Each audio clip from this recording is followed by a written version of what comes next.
Olá, sejam muito bem-vindos! Esse é o podcast Aprender e Ensinar.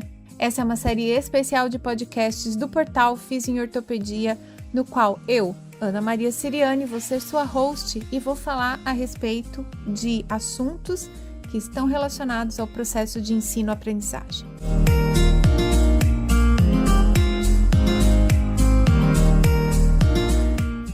Você é estudante, professor ou você é um profissional de saúde que precisa continuar estudando para se manter atualizado. Pega aí uma cadeira, senta e vamos aproveitar juntos. Ou se você preferir, faz isso correndo, mas não deixa de escutar. Olá, seja muito bem-vindo, muito bem-vinda. Esse é o episódio número 59 do podcast Aprender e Ensinar. E para quem está vendo este episódio, porque sim, você pode ver os episódios do podcast Aprender e Ensinar, você já reparou que tem coisa diferente acontecendo.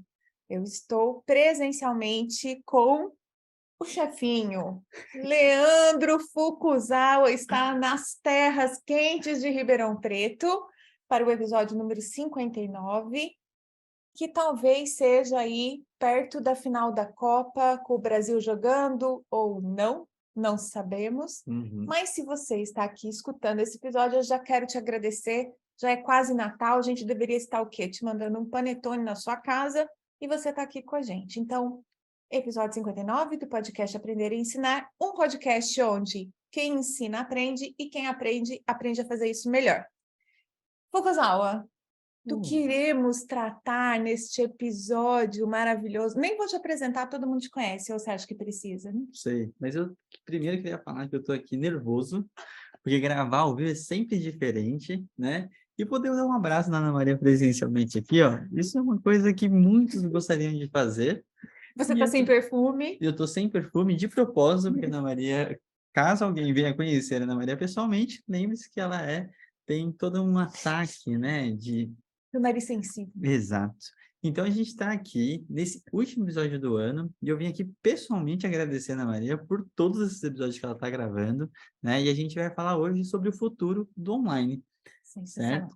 Tema essencial. Tema A gente essencial. acabou de sair de uma banca, né? De uma grande colega, Gislene, em relação a essa questão do ensino online. E eu acho que a gente trouxe alguns insights aí que ainda vai colher uns frutos, né? E aproveitando que a gente está aqui presencialmente, eu acho que a questão é: os fortes sobreviverão, porque o online não é para amadores.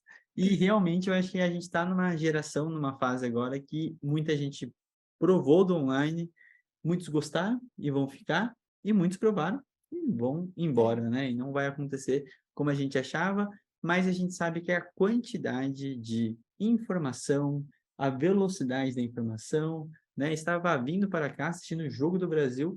O jogo terminou e tinha mais de 50 memes sobre Richarlison.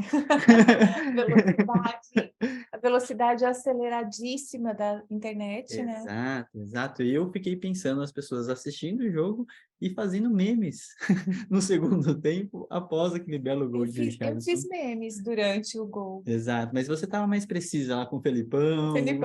Aquela piada poderia ter sido pronta, né? Foi, eu fiz mesmo que eu estava com dificuldade de interação, estava nervosa, aí comecei a postar Filipões, e aí acabou virando meu meme para a Copa. Dei sorte. Espero que você faça isso nos próximos jogos, que a gente ainda não sabe do futuro deles, e que, se isso acontecer, Barrichello comemorar. Ano que vem, o Hexa. O Hexa. Mas vamos lá. Senão a gente viaja e quem não está acompanhando a piada interna fica perdido. Sim. A gente combinou, a gente estava conversando aqui durante o nosso almoço, várias coisas, né? Do quanto de informação a gente recebeu ao longo do processo eleitoral, o quanto que a gente não está habituada a lidar com esse número de informações. E acho que do ponto de vista do aprendizado, né, Fuca, acontece a mesma coisa. Antes, a gente ia para a faculdade, estudava na faculdade, ou depois ia para uma especialização, para uma pós, estudava o conteúdo ali da especialização da pós. Eu estava comentando com você, né, um aluno nosso de especialização está aqui com a gente, está fazendo também o treinamento clínico com o Guilherme Paiva, que é uma outra coisa que a gente tem no portal que é muito interessante. Mas eu sei que muita gente tá cansado, né? Assim, de tanto conteúdo para estudar. Então, o futuro do ensino, como é que você está vendo essa coisa do volume primeiro? Porque tô morta também. Sim. Eu vou começar do começo, né? Que quando a gente começou o projeto do Fisiortopedia em 2019, eu lembro das primeiras chamadas que a Hum, gente queria fazer, e a gente já estava com esse discurso em relação à quantidade, mas eu acho que nesse caso era um pouco diferente pela facilidade de informação que tinha e a questão da dificuldade de peneirar informações de qualidade, né? curadoria. A curadoria de o que eu consumo ou deixo de consumir. E era uma outra situação da internet, era Uhum, 2019, era pré-pandêmico, então tinha bem menos pessoas, então a sim, gente ainda estava numa fase de convencimento, eu acredito, até do é, ensino online, né, da extensão, não da graduação, que isso é outro episódio que a Ana vai gravar ainda, aguardem. aguardem. E aí a gente passa para essa fase agora, aonde teve um aumento muito abrupto dessa quantidade de É, informações, a forma que ela é entregue, e até uma das coisas que se estuda muito, que eu acho que é um dos segredos hoje, como que inova dentro de uma nova informação. Estava conversando hoje na nossa reunião de mídias sociais, aqui do Psiortopedia, a questão a gente foi o primeiro ano que eu acho que a gente foi muito consistente em como que a gente produziu o conteúdo, mas a consistência hoje talvez ela não seja não tão bem vista como antes. ela tá parecendo sobrecarga. Não só sobrecarga, mas ela fica uma padronização que cansa o consumo de uma Ah, única também. forma. É, E a ideia é essa diversidade da entrega da forma de consumo, né? também é. E a gente estava conversando aqui também sobre outras redes e como essas outras redes têm esse papel dentro de você consumir novas informações. Porque não é só a nossa criatividade perante a nova as informações, mas também as novas redes modelando como que a gente vai entregar Essa informação. mais informação, né? Então, acho que é até legal você discutir um pouco isso, Ana, para você falar do teu É. ponto, como que a gente, o que que é intrínseco, né, entre aspas, e o que que é esse extrínseco da forma que a gente molda a informação. Você sabe que no episódio 57 eu estava falando a respeito da linguagem científica, de como Uhum, é a linguagem científica e como é preciso fazer assim uma mudança no que está escrito para poder transformar o que é científico acadêmico em algo que você coloca em rede social, em podcast, ou mesmo numa notícia de jornal, para aquilo se tornar algo atraente para uhum, aquele meio. E que existe um gap, né, entre o jeito que a gente escreve na ciência, no modo acadêmico, sim, que é uma escrita sem advérbios, sem adjetivos, enquanto que quando você vai para a divulgação científica, seja ela num post de Instagram, como eu disse, num jornal, numa revista, você precisa criar ali, não necessariamente um clickbait explícito, violento, e quem não sabe, o clickbait é aquela notícia que você bate o olho e fala assim, como? Deixa eu olhar isso aqui. uhum, E aí você clica, você entra na notícia. Eu acho que assim, dá para fazer divulgação científica, conteúdo de ensino no TikTok? Dá, tanto que tem gente fazendo isso, mas talvez, e aí é um talvez mesmo, não tem nada escrito científico a respeito disso, mas eu acho que aquilo é um complemento. Essas formas de entrega de conteúdo acadêmico mais preparado para as mídias sociais, que uhum, causa mais interesse nas pessoas, eles são mais superficiais. Eles têm um conteúdo de reflexão e aprendizado menor, ele é mais informativo, ele precisa ser atraente, mas também ele pode não causar a reflexão e a transformação da prática necessária quando a gente está em aprendizado. sim. E eu acho isso interessante, né? E eu acho que tem uma reflexão aí que faz um tempinho que eu venho pensando, que é em relação a ciência ela é probabilística. Sim, Na hora que a gente fala de um clickbait, a transformação que é pedida, ela não é dicotômica, ela é dicotômica, vamos é, pensar assim. E é inverso da ciência. Então, como que a gente, qual parte da informação que a gente consegue transformar em isca para a pessoa conseguir ser atraída e você passar a informação realmente devida dentro exato. desse processo, né? Então, nessas horas, a gente estava até voltando para essa discussão das mídias sociais, né? Como todo mundo deve ter visto o tornozelo do Neymar. Quem não viu, estava dormindo, estava em Tá coma, em algum ou lugar. perdeu o celular, foi roubado. Estava congelado no espaço e tempo, alguma coisa aconteceu, né? E um Fibra abraço pro Dan genética. Pidelbassa, que eu estava discutindo com ele sobre isso hoje. Então, nessa hora é importante falar assim, o que que de diferente que vai ser passado dentro de um lugar que acaba se tornando até chato, vou usar a palavra de forma mais esdrúxula, mas fica chato. É. A mesma informação sendo passada e não tem o que se acrescentar sempre. Uhum. Vira aquela necessidade de eu preciso comentar sobre, Tem que né? ser rápido para ser oportuno. Exato, senão você perde o time, você perde um flow das redes É, sociais, que é essa parte que eu falo que ela que acaba moldando a gente, é. e o que que eu realmente estou mudando de prática dentro de uma informação como essa, Transformação. pensando que quando a gente fala de divulgação científica, eu falo de divulgação científica para quem? Para um leigo, para outros profissionais, para a minha pesquisa, para outros profissionais, ou realmente para o consumo direto de uma população, e a gente sabe que a Copa do Mundo é um assunto popular, mundialmente falando, né? Mas no Brasil até, né? Assim, nos Estados Sim, Unidos o pessoal tá nem aí para a Copa do Mundo, mas a gente gosta muito, a gente para ouvir e é tudo quase um mais. feriado, né? É praticamente um feriado. E aí, acho, Foucault, que assim, e eu fiz uma pesquisa sobre isso, né? Eu perguntei para os meus seguidores, passei um formulário, mais de não sei quantas pessoas me responderam. E eu perguntei, aonde você está se atualizando? E eles escreveram uma porcentagem do tipo 27% diz que está se atualizando em redes sociais do tipo Instagram. Uhum, E se fosse YouTube, eu não estava tão preocupada, porque no YouTube o conteúdo é um pouquinho maior, tal. Mas Instagram, post de Instagram, story do Instagram, ele é muito mais informativo do que formativo. uhum, Então, eu acho que o futuro da educação no online, ele usa as mídias sociais para atrair o aluno, uhum. mas não é assim que a gente definitivamente aprende e transforma a nossa prática clínica. Com certeza. E aí eu vou fazer uma pergunta para você, né? Você que está direto com aluno, com de diversas gerações, né? E está passando, acho que a cada ano que passar você vai ver Eu tô mais velha, eles mais novos. Eles são da mesma idade, na real, né? Gente que vai passando o Eu que tempo. vou ficar velha, é. Que eu acredito que muitos professores de faculdades devem estar passando contra esse rebate contra um post.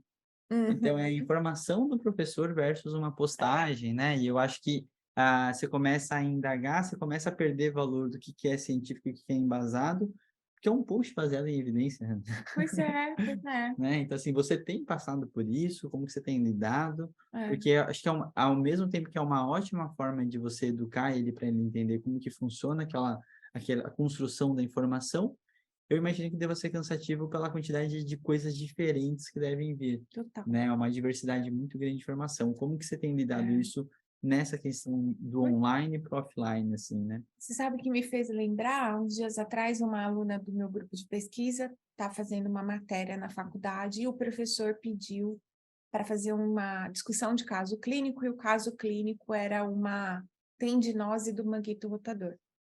E ela não estava achando referências, artigos científicos com o termo tendinose. Hum, E aí ela ficou confusa do que era, do que não era. Então, veja, porque quando ela olha no meu perfil do Instagram, eu falo tendinopatia, e falo tendinopatia com ou sem ruptura, sim.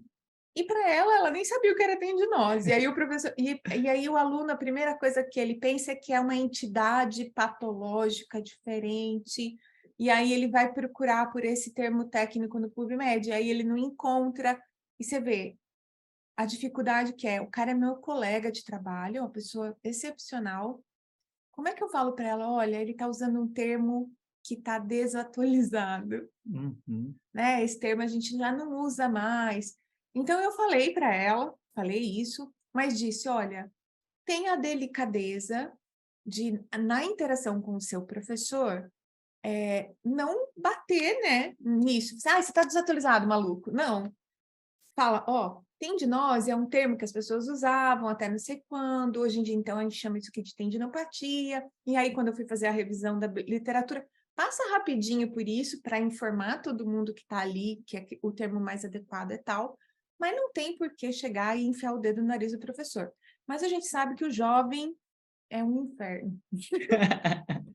O jovem, ele é Não saberia rebelde. expressar de outra forma. O jovem é rebelde, o jovem adora saber mais que o professor, né? Então, assim, eu fico imaginando que muita gente está passando apuro com isso, porque a minha disciplina, com a graça de Deus, Ave Maria, Nosso Senhor, é cinesiologia. Então, a anatomia, a funcionalidade não vai Alguma coisa mudar. mudar, até os músculos do jarrete, não chamar mais jarrete, demorou, Quando né? a gente tem uma alteração estrutural do corpo humano que muda os torques, eu não estou passando muito isso, mas eu faço ideia que, principalmente os professores de disciplina aplicada, que fala de tratamento, você fala hoje de tratamento, amanhã você é uma revisão sistemática falando parecido ou diferente. Mano do céu, deve ser uma loucura. É. E eu acho que essa é dos grandes desafios, e se você for um professor de faculdade, tiver esse problema, acho que é legal comentar aqui no YouTube, Legal. ou manda para a Aninha também para você trazer esse relato, que eu não tenho dúvida que vocês têm muito a compartilhar em relação a isso, até porque a gente está querendo levantar esse ponto para uma discussão, porque eu acho que agora não é o futuro do online, mas é como que ele vai ser inserido dentro do tradicional propriamente dito, É. né? Como que as pessoas vão estudar no futuro, né? Exato. Acho Assim, que é você isso. não vai ter mais o colega que vai compartilhar o Xerox. Talvez você tenha um PDF que simplesmente seja compartilhado no grupo. No No WhatsApp, WhatsApp, é muito mais fácil. Todo mundo liga o AirDrop aí, no- né, na rede social. na rede social, que está É. tentando substituir. Você sabe que esse episódio está ficando muito clickbait, né? Já falamos, inclusive, de Copa, já falamos agora da nova rede social que está tentando substituir o tweet, que é o piu do passarinho, pelo Uhum. coo de uma outra ave que faz esse barulhinho cool. E estamos muito modernos, Fuguzão. É, a gente tá antenado, né? Mas isso, eu fico imaginando que os professores estão passando por situações desse tipo. E é lógico, é muito fácil, a gente sempre fala isso, né? O ideal seria que o professor estivesse mais preparado para não ser o dono da verdade dentro da sala de aula, para não vir com o protocolo pronto, mas para que ele desenvolvesse nos estudantes dentro de sala de aula a habilidade de pesquisa usando o que está online, mas que é confiável, científico, Uhum. né? Ensinando os alunos onde está um artigo científico, como ler uma revisão sistemática. E a gente sabe que essa é uma realidade bolha, ainda tem poucos professores na proporção conseguindo fazer estratégias de ensino na qual ele não está diante da sala com um slide, um protocolo sendo oferecido como aquilo que é melhor. Mesmo, e é engraçado isso, né? Tem muito professor muito bem intencionado, lê revisão sistemática, põe o protocolo ou põe as sugestões da revisão sistemática num slide e pede isso em prova. Tá tudo bem, o cara tá dando o melhor conteúdo mais atualizado, mas o aluno, depois que sai do colo dele, não sabe o que fazer. Existe uma diferença desse discernimento, né?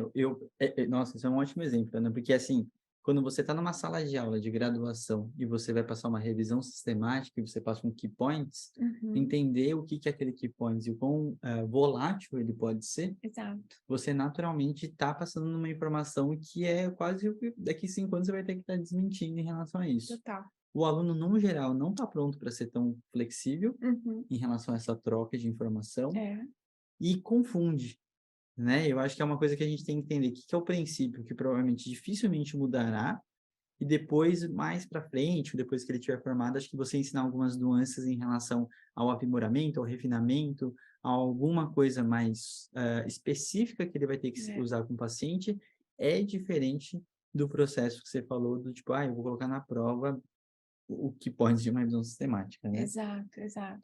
E outra coisa também que eu tenho percebido, né, dessa coisa do online, ah, falando especificamente de graduação, aconteceu comigo um negócio.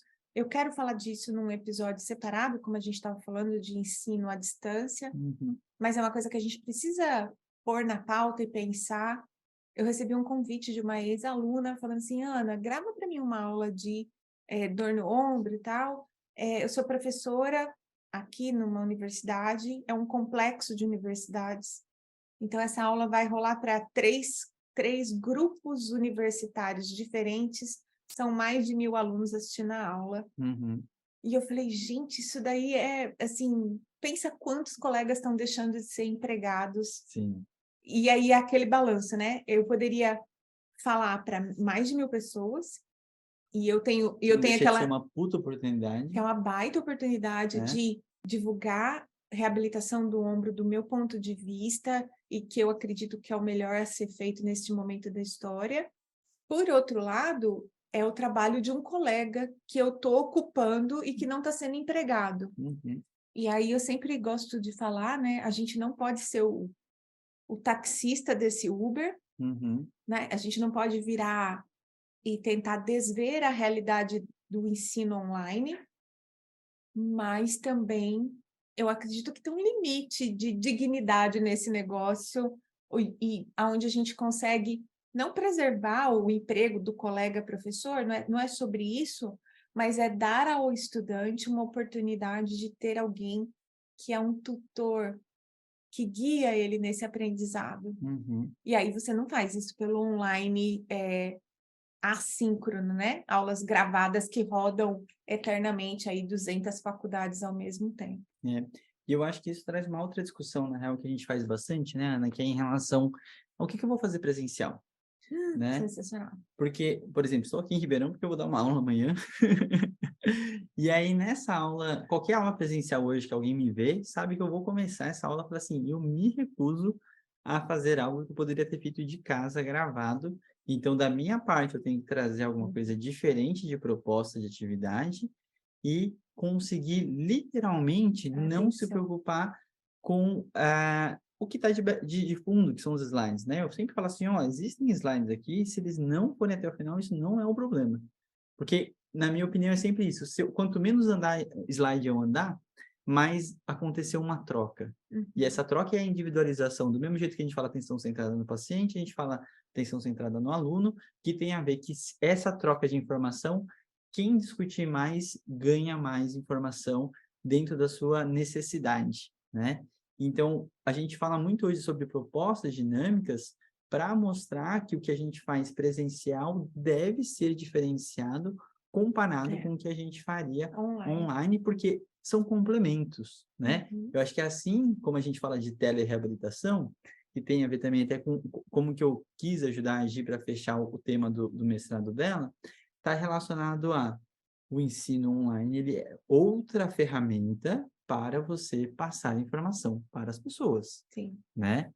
E aí entra uma outra onda, porque não é uma substituição por praticidade. Ele é colocar as informações e elas serem passadas aonde ela, de forma mais adequada, seria passada. E também, o que eu aprendi com a Ana Maria Seriani, quanto mais quantidade de informações diferentes a gente receber, melhor a gente tem o processo de absorção. E não uma única forma do tipo, eu sou visual, eu sou auditivo, eu sou, sei lá, né? Então, assim, Sinestésico. sensitivo, espiritual. Eu sei. Mas não quer dizer que a gente aprenda de um único jeito, a gente aprende com uma diversidade de quantidade de informações que a gente recebe da mesma coisa, né? Então, eu acho que o online ele é mais uma ferramenta que a gente vai entregar. Eu posso escutar 50 vezes uma aula e depois, quando for presencial, a mesma informação pode ser entregue de outra forma que vai facilitar a minha absorção ou então trocar minha chave em relação ao entendimento, né? Então, você conseguiria resumir para mim, Ana, o que é online, o que tem que ser offline? Então, eu, Fulco, gosto de pensar em mim como uma futurista. Eu realmente Do acredito... Jetson. Eu realmente acredito que em algum momento a tecnologia vai ser tamanha que a gente poderá, assim, totalmente escolher o que é online e o que é presencial sem prejuízo da experiência. Perfeito. Certo? Eu gosto de acreditar que a gente uma hora vai estar estudando no metaverso e que a coisa do toque terapêutico a gente vai estar experimentando virtualmente como se estivesse presencial. Eu gosto de acreditar nisso. E, de novo, sou uma futurista mesmo. E acho que isso não está tão distante de acontecer quanto a gente pensa.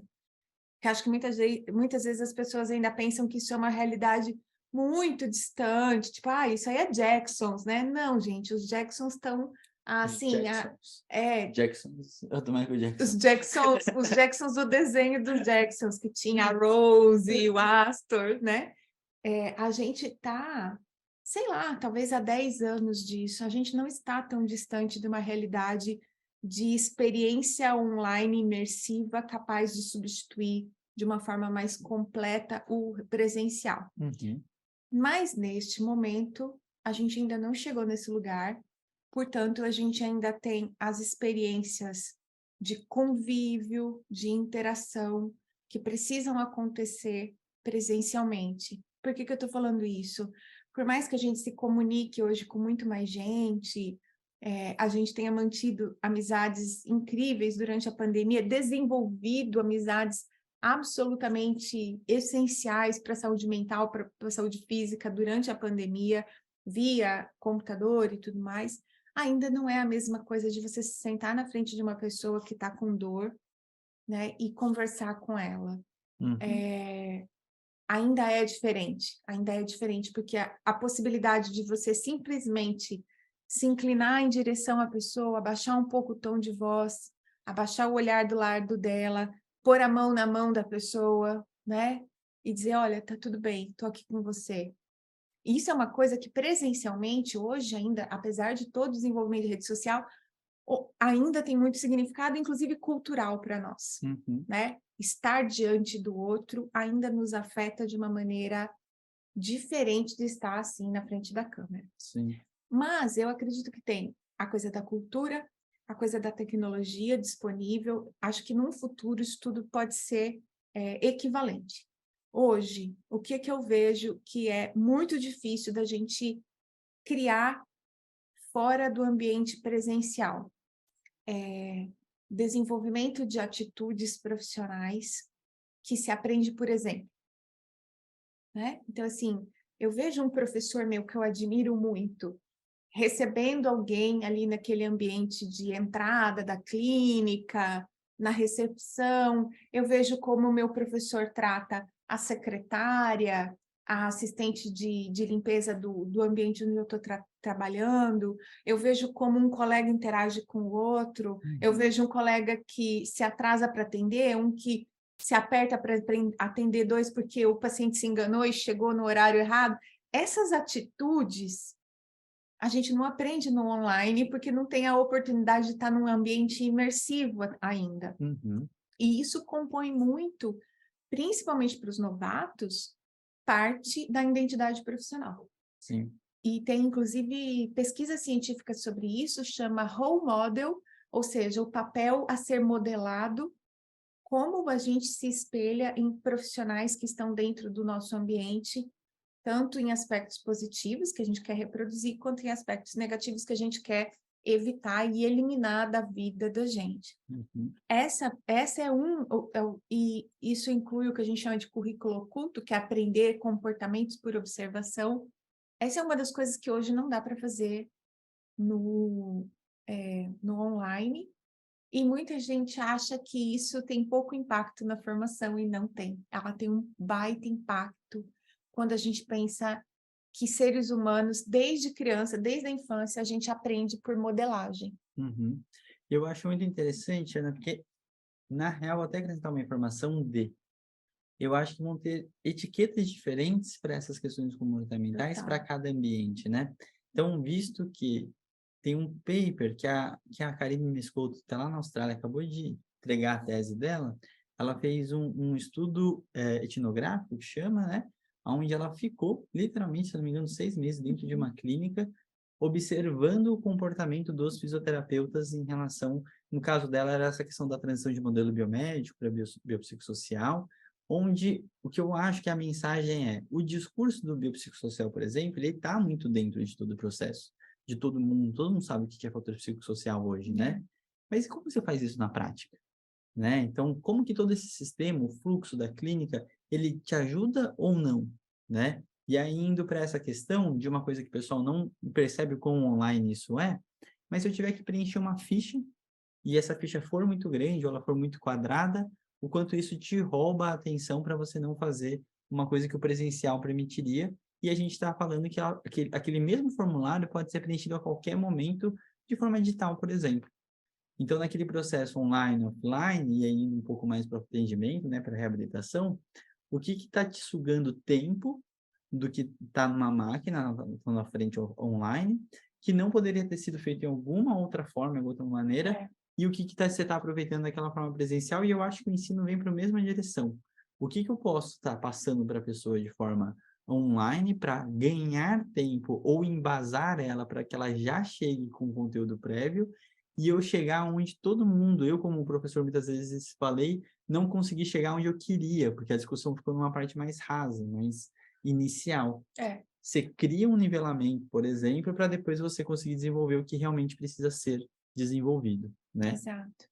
Então, acho que assim, e eu também acho, Foucault, que da mesma forma que a gente tem, a gente convive com bilíngues, né? Pessoas que são nativas digitais e pessoas que não são nativas digitais, essa é a realidade nossa hoje, por exemplo, no serviço. Você entra no centro de reabilitação, tem gente que mal olha o seu e-mail, Uhum, né? Às vezes abre o e-mail uma vez por mês, quando abre, uhum. e tem gente que tem, inclusive, dificuldade comportamental de deixar o celular num lugar e ir atender o paciente, certo? Eu tenho alunos que têm muita dificuldade de se desapegar fisicamente do celular, Sim. deixar o celular no armário, trancado, para ir atender, e enquanto está atendendo.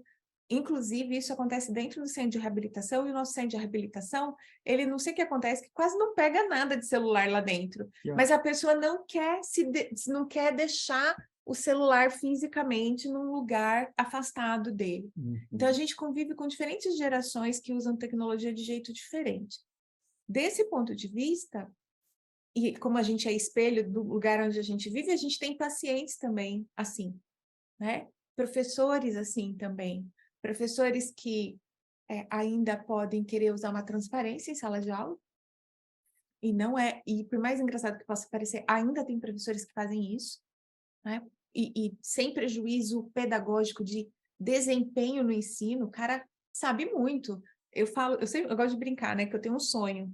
Eu tenho um sonho de um dia dar uma aula sentada, assim, no máximo com umas anotações, tipo café filosófico, que é uma aula onde eu vou falar e as pessoas vão ouvir, vai estar todo mundo prestando Isso é um atenção. monólogo, né? Basicamente, um monólogo. Parece que só filósofos estão nessa categoria de professor. Mas eu adoraria, eu acharia o Só máximo. você se dá liberdade poética, né? A liberdade pedagógica. É, e aí, e por outro lado também, eu acho assim, até comentei isso um pouco quando eu falei no episódio do retorno dos congressos presenciais, Uhum. existe um limite, eu acho, no nosso comportamento para atrair a atenção das pessoas. Assim, o online tem feito, principalmente na geração mais jovem, descargas tão grandes de dopamina, assim, de estratégias de engajamento, de catar a atenção das pessoas. Nerd, gamificação. Nudges, falei para você que eu não gosto disso. Sim, a competição é muito desumana, né? Com um professor que está em sala de aula e que quer, por exemplo, bater um papo com os alunos, entender como é que eles estão indo na matéria, que percepção que eles têm daquele assunto. E eu não acho justo também que o professor tenha que ser o elefante do circo em cima da bola, com uma bola na tromba, se virando desesperadamente para chamar a atenção dos alunos, porque afinal de contas, somos todos adultos, estamos num lugar de aprendizado, você tem que ir disposto a se dedicar um pouco. E eu acho que tem um limite também, para a gente não ficar demais na superficialidade, independente de ser online ou presencial, e o aluno, eu não consigo prestar atenção. Gente, Sim. entendeu? Sim, se você não tem nenhum distúrbio de aprendizado e só está mesmo muito distraído, muito acostumado ao tempo todo ter alguém fazendo alguma coisa para manter a sua atenção, tem alguma coisa errada e está em você. Eu acho que mesmo que tenha algum distúrbio específico, tem estratégias que potencializariam essa mesma situação, né?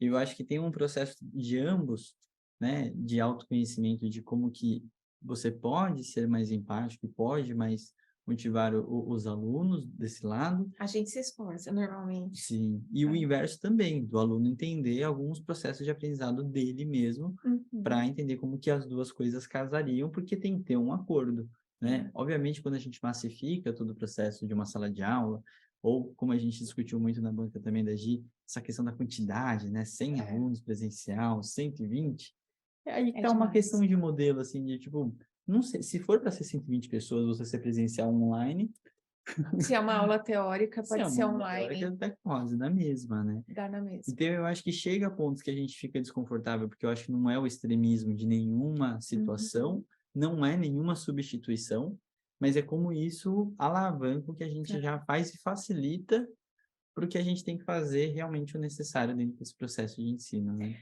E por falar assim em massificação, né, eu queria destacar uma coisa aqui importante. Uma coisa é um curso online de sommelier, outra coisa é um curso online de panificação, Uhum, outra coisa é um curso online de como montar seu próprio podcast. Essas coisas, quem grava, né, essas coisas, eles estão pensando em massificar e vender, assim, infinito, uhum, vender infinito. E não está errado. Se você faz isso bem, se você tem uma turma que gosta do jeito que você ensina, tem gente interessada nisso, legal. Isso é uma coisa. E é do jogo do marketing digital, inclusive, massificar, vender. Tem um nome específico, até esqueci agora. scale up. Escalar as vendas de um curso desse. Exatamente. Essa é uma coisa.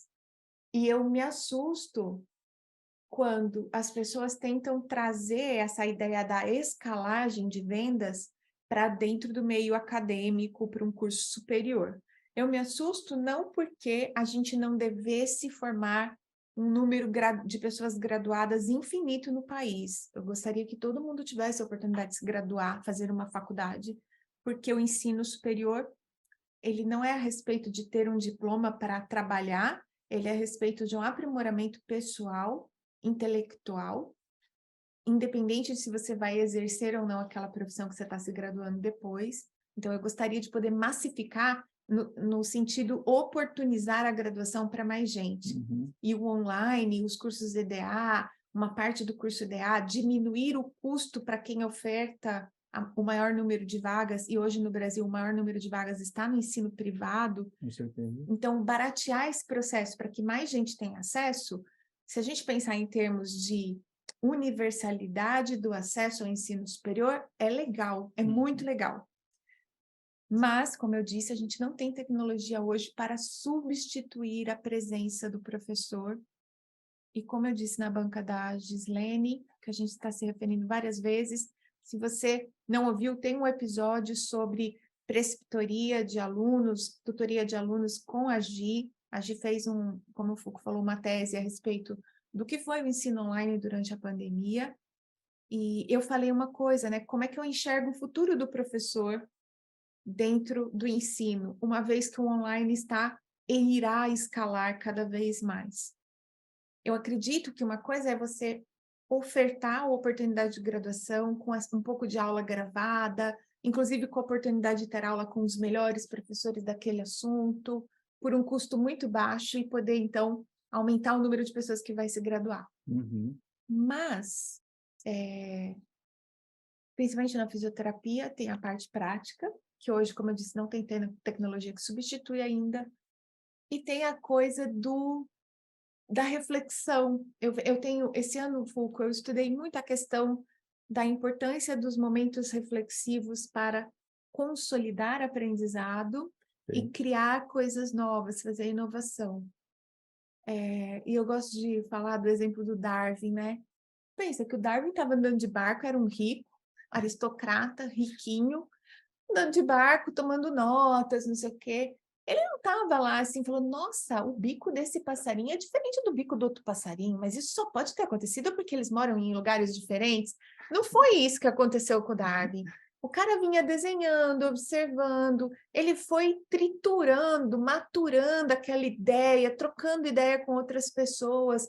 E essa figura da pessoa que você troca uma ideia com ela e ela te faz uma pergunta que ela não tem resposta para aquilo, Uhum, que pode ser um colega, um peer, né? Pode ser um par seu, mas pode ser alguém mais experiente, que às vezes não tem mesmo a resposta, tipo o mestre Yoda, ou tem a resposta, mas vai largar você no vácuo, vai sumir, tipo o mestre dos magos, né? E que deixa você ali triturando aquele negócio. Esta pessoa é preciso ter um contato mais próximo, uhum, né? Mais personalizado, mais particular. um tutor, um mentor, um professor que guia um aluno, como acontece nos processos de estrito senso, que você tem um orientador, essa pessoa é diferente você ir aprendendo com alguém que dá uma olhada no que você fez, corrige, te chama um ponto de atenção, fala, eu não sei, mas e se a gente tentar não sei o quê? E veja como isso é um papel totalmente diferente do que hoje o professor em sala de aula assume quando ele vai lá e tasca um protocolo, ainda que de um artigo científico, ele tira o momento de reflexão do aluno. Perfeito. E outro ponto que acho que foge um pouquinho do que você estava falando, do processo do online, é algumas banalizações que acontecem, Aham. e vou dar de exemplo do nosso encontro ao vivo, né? Ah, é. O nosso encontro ao vivo, ele é um momento de troca, né? E a gente... Momento puxão de orelha. Se você é nosso aluno, não está indo nos encontros ao vivo, é de você mesmo que a gente está falando. Exato.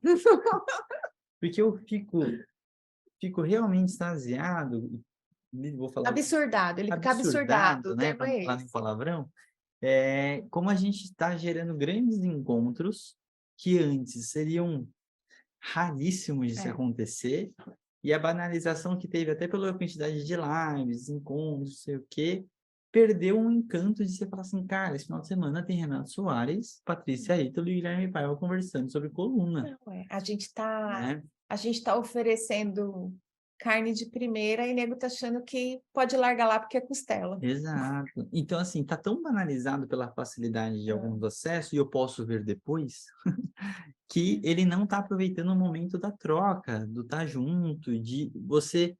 É para ser repetitivo mesmo, né? Assim, toda oportunidade que eu tenho, eu assisto a aula do Flávio Brick de Impacto Tabular Ele assistiu. presencial, porque é uma aula incrível. Toda vez eu falo assim, caraca, essa aula é muito boa, né? Ela entra em algumas situações onde a gente precisa ter essa troca, esse aproveitamento, não só em pensar que toda hora tem algo novo.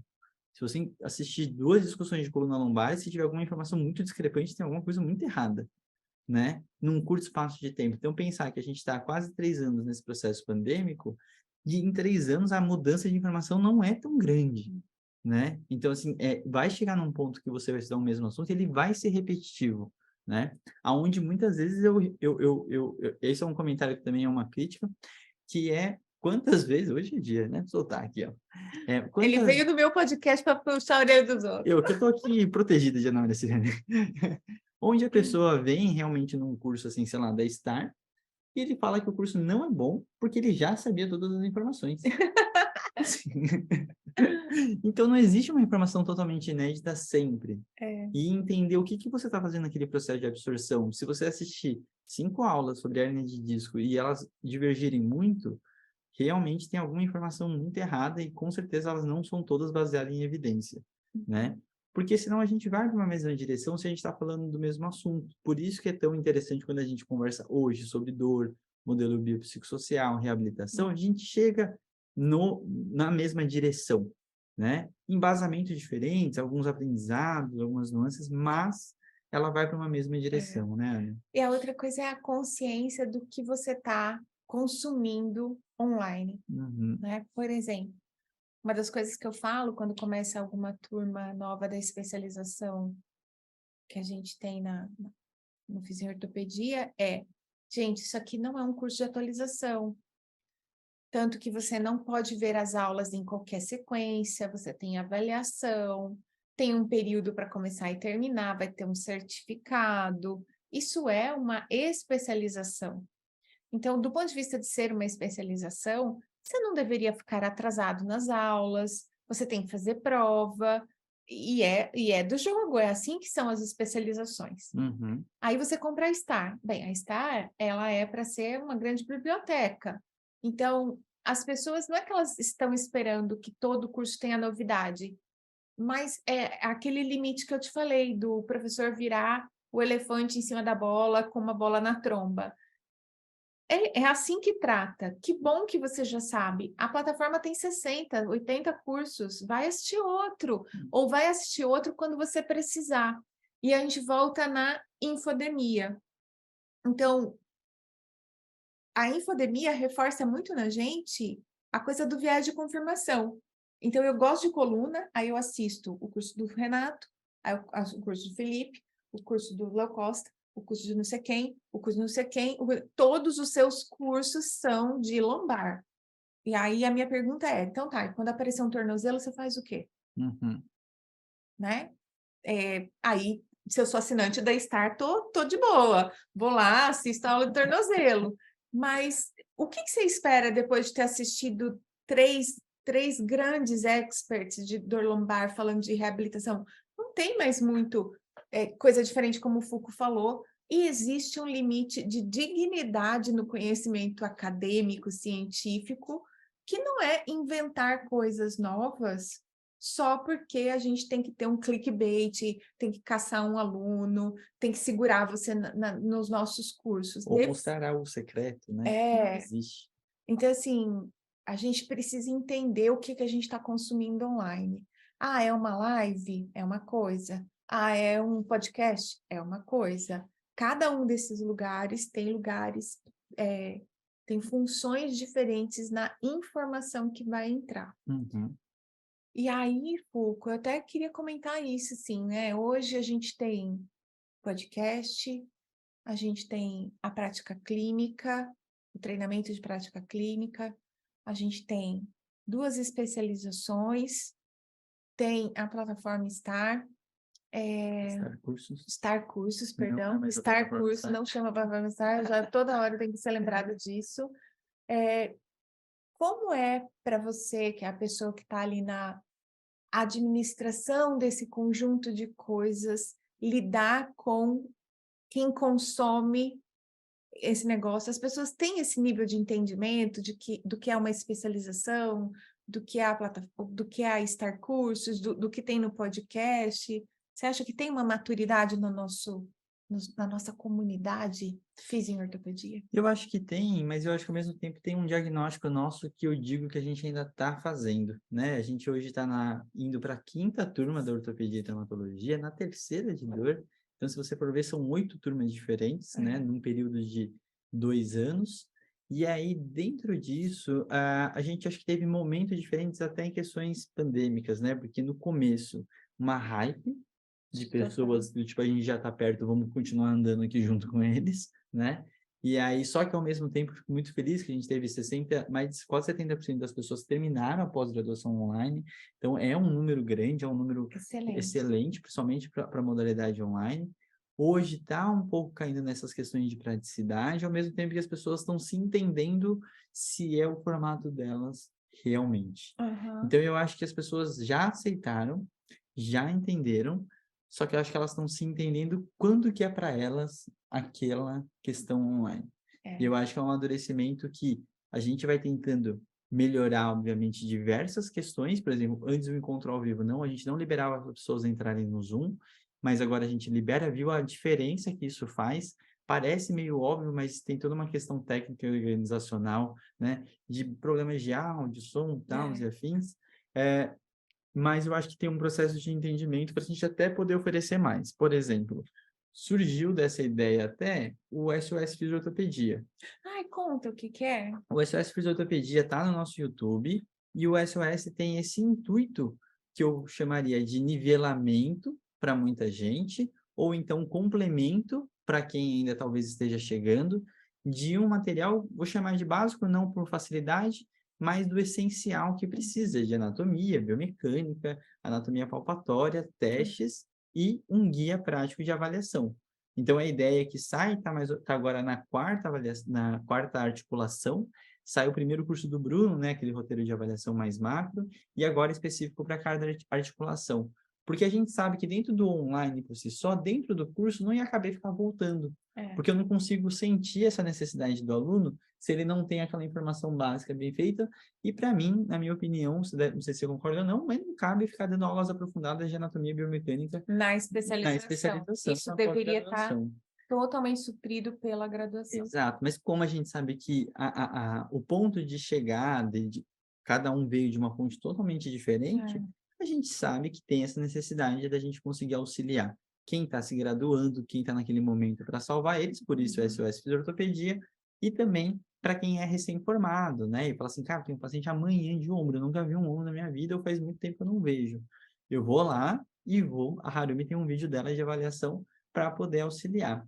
Então, são essas formas que a gente vai meio que contemplando, onde mesmo dentro do online a gente entrega de formatos diferentes Uhum. para conseguir suprir É. necessidade. A gente está agora elaborando dos vídeos, né, das articulações, um e-book específico para facilitar até ele entender mais detalhes de acurácia, diagnóstico e afins. Então, assim, é o mesmo conteúdo? É, mas ele está sendo entregue de todas as formas e rajadas possíveis e diferentes, que quanto mais melhor, nessa opinião, né? E eu acho isso também, assim, assim, quando me falam o futuro do online, o online tem um futuro muito, assim, claro para mim, na personalização da experiência de aprendizado. Uhum.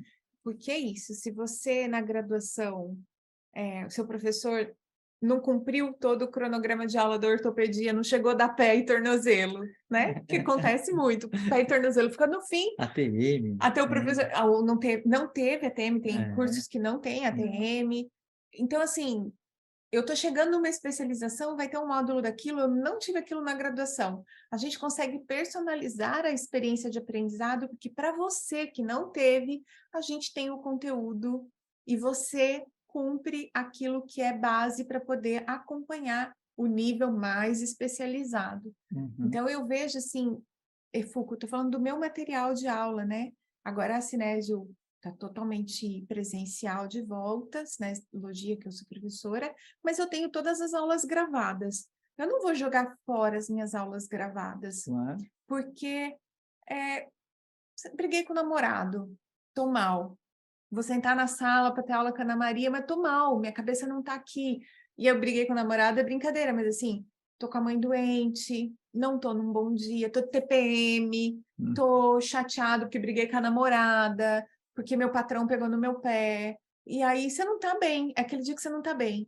E aí tudo bem também. Então você não precisa ir para a prova lembrando que você estava na sala de aula num dia ruim e não prestou atenção, não estava lá presente.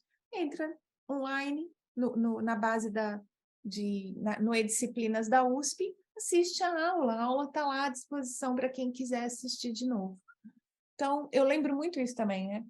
Vários alunos falavam, professora, eu posso pausar a senhora, posso te rebobinar, posso ouvir você de Te novo. rebobinar. As pessoas não sabem o que são, não, né?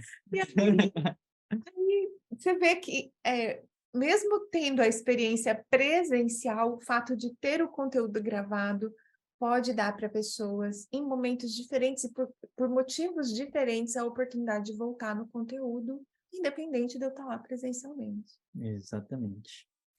É isso, Ana. Eu acho o seguinte, Fu, para a gente encerrar, Hum, me conta, conto. Se eu souber, eu conto.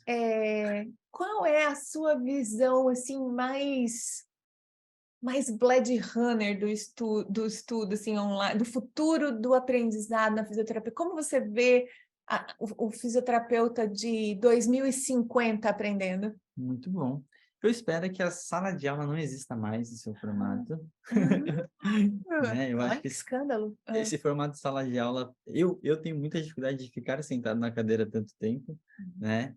Eu acho que esse processo de até um próprio holograma que pode ser, cada um em seu momento, e você um processo meio, como que chama aquele filme que tem Do do... Tom Cruise, Exato. que o cara vê o futuro, inclusive. É, mas aquela lousa meio digital e as Ah, coisas vão sim. andando na mão dele, né? Essa tecnologia realmente sendo mais acessível, eu acho que isso é uma questão importante, para realmente a gente conseguir mudar a forma de aprendizado, que ele seja mais vivenciado. Acho que a gente vai sair muito do dispositivo.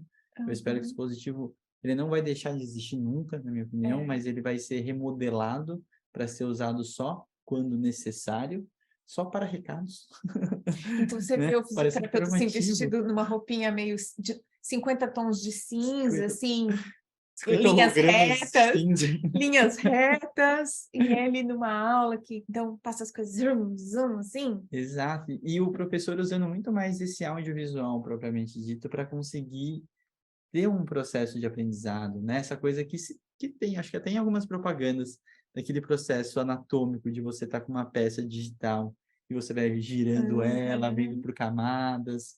Eu acho que toda essa questão, né? O metaverso, eu não sei se ele é uma hype ou se ele realmente vem para ficar. Eu acho que ele vem pra Ele, ficar. ele tem alguma coisa lá que talvez seja, mas eu acho que ele vai ser uma coisa meio engolida por outra futura, assim. Que eu acho que vai ser um pouco mais interessante, acho que tá ligado com esses hologramas que eu tô falando. Mas eu imagino um pouco dessa facilitação do tecnológico para dar dinâmicas diferentes 2050. e principalmente 2050, 30 anos. e principalmente dinamizar e conseguir ser mais ilustrativo do que for falado. Eu acho que a grande questão é você conseguir sempre estar ilustrando melhor a informação que vai ser passada por várias direções. Eu em 2050 eu vejo um holograma também, assim, não vejo a gente tão presencial na real, e o meu holograma vai ser magro, e ainda vai estar jovem, não vai fazer botox, mas vai estar linda, vai estar linda. Ou seja, ela quer holograma com filtro. E aí eu vou estar da minha casa, da minha maca, com os meus wearables, certo? Uma idosa já, com meu sistema musculoesquelético decrépito, mas como o meu cérebro será ainda esse cérebro maravilhoso que eu tenho, meu holograma magro, lindo, jovem, estará dando aula para os alunos. Então eu espero que daqui 200 anos, pelo menos o cérebro de Ana Maria esteja conservado e a aula dela continue existindo. Uma pena, Foucault, eu acho que não vai ser para minha geração. Ah, mas isso vai chegar. Alguma coisa a gente precisa conservar. Ainda bem que tem internet e a gente conserva os vídeos também. Esse vídeo está presente aqui para todos sempre. E se você achou que o episódio número 59 tem coisas importantes de serem divulgadas, além das nossas aparências físicas de mundo real e presencial nesse podcast, não Olha, de esqueça. verdade, não atravessa, Ana. Compartilha esse episódio com o seu professor, com os seus amigos, com as pessoas que estão achando que a escola vai morrer, que vai acabar, que os professores ficarão desempregados, mortos de fome, coitados. Não vai acontecer nada disso. Ao contrário, poderemos trabalhar aposentados da nossa cama, com os nossos corpos decrépitos em hologramas lindos no futuro. Mas antes que isso aconteça, vejo vocês em 2023, no episódio número 60. Até lá. Tchau. Pessoal, até a próxima. Até ano que Feliz vem. ano novo. Feliz ano novo. Feliz Natal. E para depois você já.